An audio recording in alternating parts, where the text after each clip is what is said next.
it was a few days ago, was it last week or something like that? I did a video titled Natural Law, What It Is and What It Isn't. And this one is, of course, titled Anarchy, What It Is and What It Isn't. Because there's a lot of people that seem to lean towards anarchism and natural lawism and things like that, but they still want to bring things or add things to it. And then there's people that they shy away from the natural law concept or anarchism concept because they have some misunderstandings and therefore, of course, misgivings about it. So let me try to clarify in this short video what anarchism is and isn't. There's a lot of myth around the whole anarchy thing. First off, the myth that anarchy means chaos. No, chaos means chaos. Anarchy comes from the Greek term anarchos, which simply means no rulers. No one ruling over you. No human beings ruling over another, whether they call themselves kings, emperors, or congressmen, senators, mayors, presidents, and the sort. So anarchy and anarchism is not chaos. It also is not might makes right. Oh, brutal survival, the strongest survive type thing. That's a big myth and bullshit. Or that it's the law of the jungle. Or dog eat dog and scratch and claw to yourself to the top, everybody out for themselves type thing. That's what capitalism is. But that's not anarchy. Anarchy is not selfishness or every man for himself. That is ridiculous. Matter of fact, capitalism creates that type of mentality. Anarchy, another myth about anarchy is that it don't unite. It just divides people, which would make it easier for domination from warlords or whatever, or invasion from foreign statist systems and armies, or suppression or enslavement by collectives and corporate unified bodies or groups. And that's not true either. And besides, without a statist collective, who would build the roads is another thing that people throw up at anarchy. Well, if we didn't have government to protect us from invading forces or warlords, who would build the roads? These are all these questions and things like that they're good questions, but you have to understand what the answers really are. And it's not what the fearmongers and the statists and the superstitious and the fearful would like you to think. One way that I have used anarchy to explain the difference in anarchy and statism is using the 1981, one of my personal favorite movies. I was 13 years old when it came out. Road Warrior, which is Mad Max 2, with Mel Gibson. And I was going over it one day. We were walking. We walked for moderate cardio for exercise and just to be out in nature and things like that. Samantha and I, she's sitting here next to me. We were walking one day and I was just using my Road Warrior thing, explaining the difference between statism and anarchism.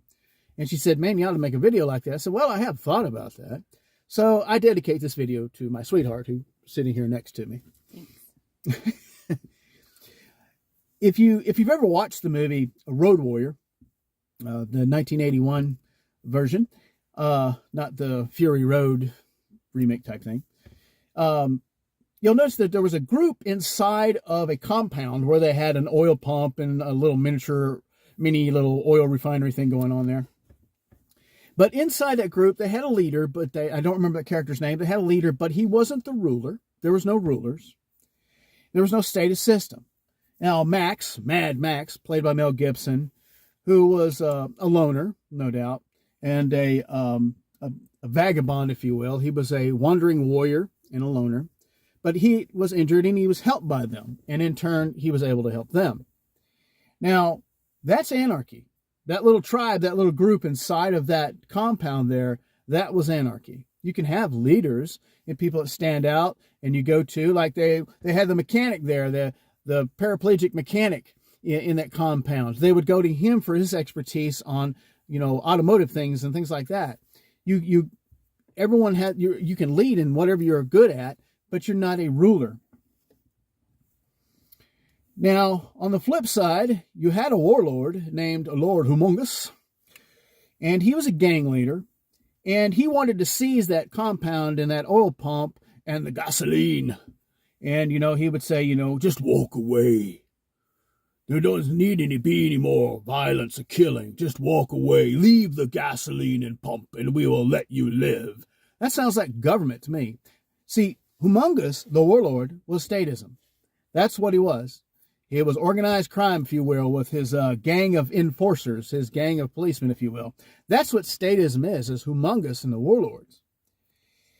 The just walk away is kind of like a cop that, pulls you over and says, or wants to interview you for something. And they want to, frame you for it. And they'll say, just give up the goods, man. You got any pot or, an illegal weapon, or just admit this or just admit that, and we'll let you go. It'll be an easy day. I'm in a good mood. That's the same thing as just walk away. There won't be no more violence. Just leave the pump and the gasoline and walk away, and we'll spare your lives. And of course, Humongous was lying. And that's what government does. Now, Mad Max, was, of course, traumatized. And he was a hardened survivor and loner. But he also realized that no man was an island. You see, we can't live totally alone without mutual aid of other humans. And all anarchists know that. True anarchists. Not these commies posing as anarchists.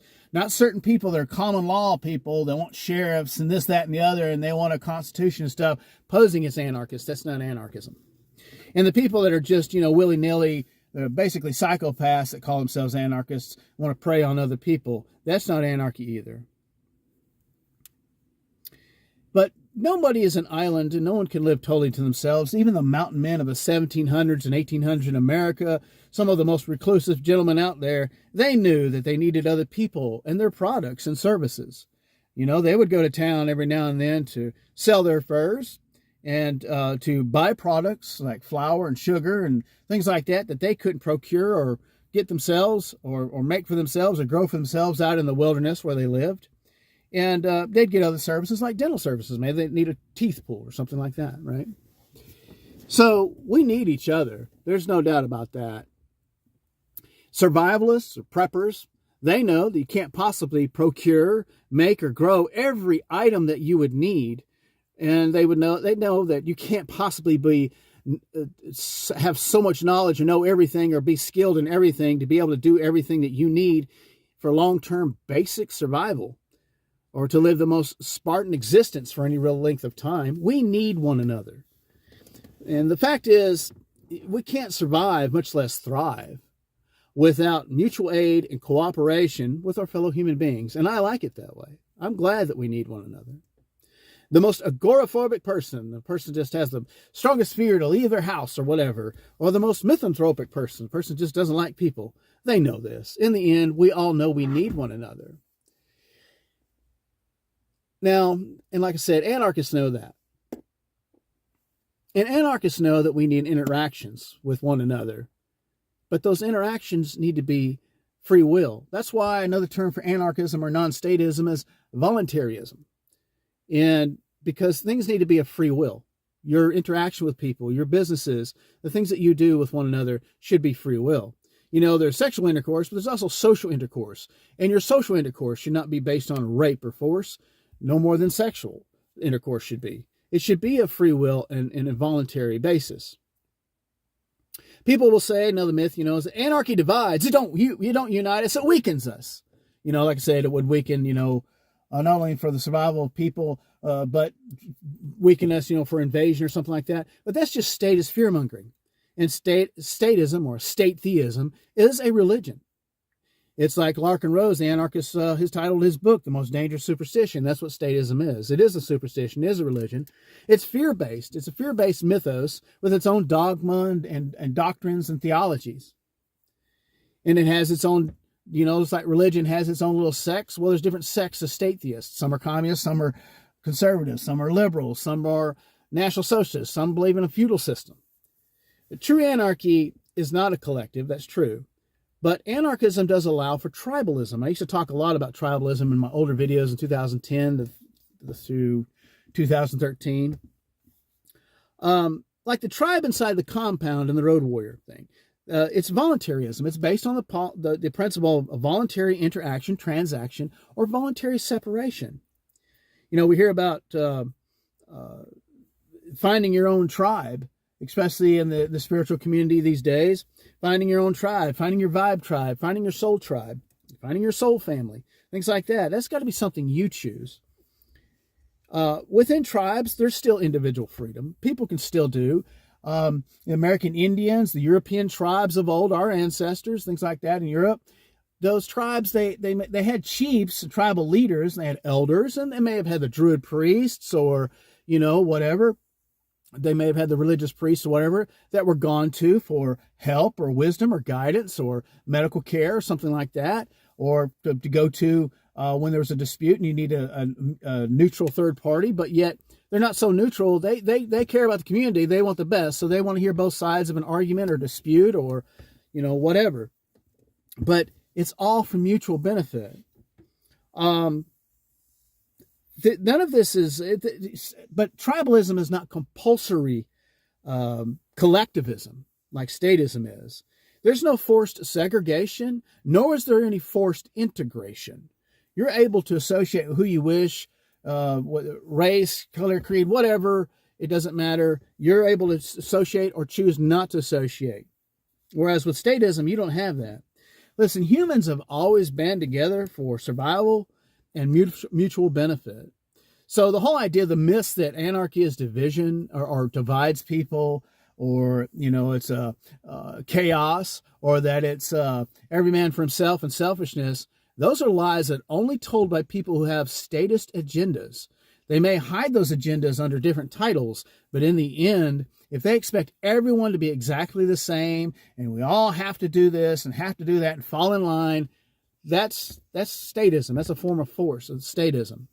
If you want to understand what anarchism is and how wonderful it really is, the old 1981 Road Warrior movie, the tribe that stuck together, that Max ended up helping because they helped him, but those people worked together. And that was a tribe. And those people weren't related or whatever. It was just everyone worked for the mutual benefit of each other. And in the end, they survived and they made it. That's what anarchism really is. You had the little feral boy in the Road Warrior movie. That boy was free to go and come. The people respected him. And that's what anarchism is. So is that pretty much what I told you, babe, and explained to you about that? Statism is humongous and his gang, because statism is warlords. Tell me Uncle Sam is no warlord. Tell me that the local county, city, or state governments aren't warlords with their warriors running around, pulling you over and extorting money from you. Just walk away. Pay your fines and your fees and obey our edicts and our rules and our statutes and just walk away, and there'll be no violence. That's statism. Yes, babe. But at least he's out in the open. Right. See, that's one thing. Humongous made no bones about it. It's like the mafia or, a gang or something. We know what they are, the warlords. Statism is hidden. People think, they don't understand it as organized crime, that it is simply warlords. That's what it is. When you're compelling and forcing people to interact with you under the auspicious of it's for the common good, or, you're being selfish. We're being told we're not selfish if we don't, put a face diaper on, a muzzle, or how selfish we are if we, don't get snake venom put in us by the big, corporations, all that run the government, that we're told. I mean, that's statism. So no, anarchy is not chaos. Chaos is chaos, and statism, for that matter, is truly chaos. Look how divided we are under government, under stated systems. I'll tell you about selfishness. Selfishness is going on right now. You remove the government, and a lot of people stop being so goddamn selfish because they realize for mutual survival, we've got to share and get along, and we can all own our own stuff and yet still share, and everyone have their needs taken care of. Anarchy is beautiful. Anarchy is beautiful, natural harmony. And natural law is moral law that deals with man interacting with man. And that's all we need. Nature has written all the government we need. It's just within our heart, and all the legislation and law we need. Morality, natural law is in your heart. Anarchy is beautiful harmony. No one needs to tell you how it works. Just like natural law, no one really needs to tell you what's moral or immoral. You already know. Have a great life.